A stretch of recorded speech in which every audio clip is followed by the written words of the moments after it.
அனைவருக்கும் வணக்கம். யுவின் creates YouTube சேனலுக்கு உங்களை அன்புடன் வரவேற்கிறேன். நாம் இன்னைக்கு வறுத்து அரைச்ச மசாலா சிக்கன் குழம்பு இதை தான் செய்ய போகிறோம். வாங்க வீடியோக்குள்ளே போகலாம்.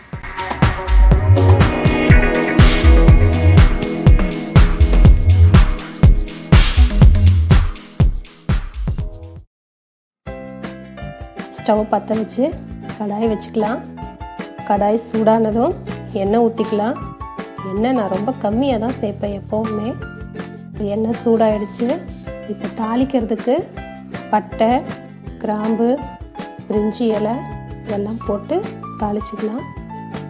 இப்போ வெங்காயம் போட்டுக்கலாம். வெங்காயம் நல்லா வதங்கட்டும்.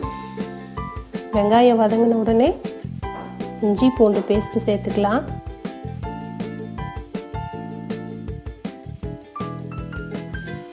அதுவும் நல்லா வதங்கட்டும்.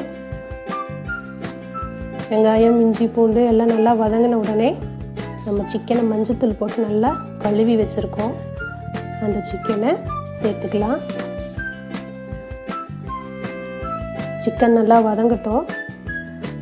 சிக்கனில் இருக்கிற தண்ணியே நல்லா வெளியில் வரும். ஸோ உடனே தண்ணியெல்லாம் எதுவும் சேர்க்க வேண்டாம். சிக்கனில் இருக்கிற தண்ணியே நல்லா வெளியில் அந்த தண்ணியிலே நல்லா வேகட்டும். இப்போ நம்ம வறுத்து அரைச்ச மசாலா தான் செய்ய போகிறோம் இல்லையா? ஸோ அதுக்கு வறுக்கிறதுக்கான வேலையை பார்க்கலாம். இப்போ ஒரு கடாயில் 2 ஸ்பூன் சோம்பு, 1 ஸ்பூன் சீரகம், 2 ஸ்பூன் மிளகு, பட்டை 2, கிராம்பு 4, இந்த அன்னாசி ஸ்டார் மாதிரி இருக்கும் இல்லையா அது 1, பிரிஞ்சி இலை 1. இதெல்லாம் நல்லா வெறும் கடாயில் போட்டு வாசம் வர வரைக்கும் வறுத்துக்கலாம்.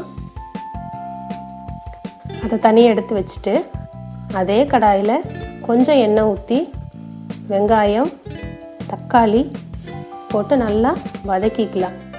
எல்லாத்தையும் நல்லா ஆற வச்சு ஒரு மிக்சியில் போட்டு அரைச்சி எடுத்துக்கலாம். இங்கே சிக்கன் பாதி வெந்துடுச்சு. இப்போ இதில் மஞ்சள் தூள் 1 ஸ்பூன், மிளகாய்த்தூள் 2 ஸ்பூன், மல்லித்தூள் ஒரு 4 அல்லது 5 ஸ்பூன் வரைக்கும் சேர்த்துக்கலாம். ஏன்னா இந்த குழம்புக்கு தேங்காய் நம்ம சேர்க்க போகிறதில்ல. ஸோ குழம்பு கொஞ்சம் திக்காக இருக்கணும் அப்படிங்கிறதுக்காக மல்லித்தூளை 1 ஸ்பூன் எக்ஸ்ட்ராவே போட்டுக்கலாம். இப்போது பாதி அளவுக்கு உப்பு போட்டுக்கலாம். ஏன்னா அந்த சிக்கனில் கொஞ்சம் உப்பு உரைக்கணும் அப்படிங்கிறதுக்காக பாதி உப்பு போட்டு இப்போ லைட்டாக தண்ணி ஊற்றி அந்த மசாலாவிலேயே நல்லா சிக்கனை வேக வைக்கலாம். நல்லா ஒரு 2-3 நிமிஷம் நல்லா அதுலேயே வதங்கிருச்சு. இப்போது நாம் வறுத்து அரைச்சி வச்சுருக்குறோம் இல்லையா அந்த மசாலாவை குழம்புல சேர்த்துக்கலாம். இப்போ இன்னும் கொஞ்சம் தேவையான குழம்புக்கு எவ்வளோ தண்ணி வேணுமோ அந்த அளவுக்கு தண்ணி சேர்த்துக்கலாம். மீதம் உப்பையும் சேர்த்துக்கலாம். இப்போ மசாலா நம்ம சேர்த்துருக்கிற உப்பு, மஞ்சத்தூள், மிளகாத்தூள், மல்லித்தூள், நம்ம வறுத்து அரைச்சி வச்சோம் இல்லையா அந்த மசாலா எல்லாம் சேர்ந்து குழம்பு நல்லா கொதிச்சு வரட்டும். இப்போ குழம்பு ரெடி ஆயிடுச்சு.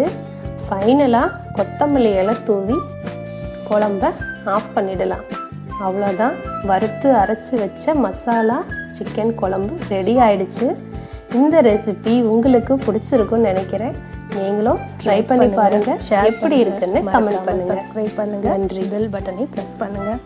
மறுபடியும் இன்னொரு வீடியோவில் சந்திக்கலாம். நன்றி, வணக்கம்.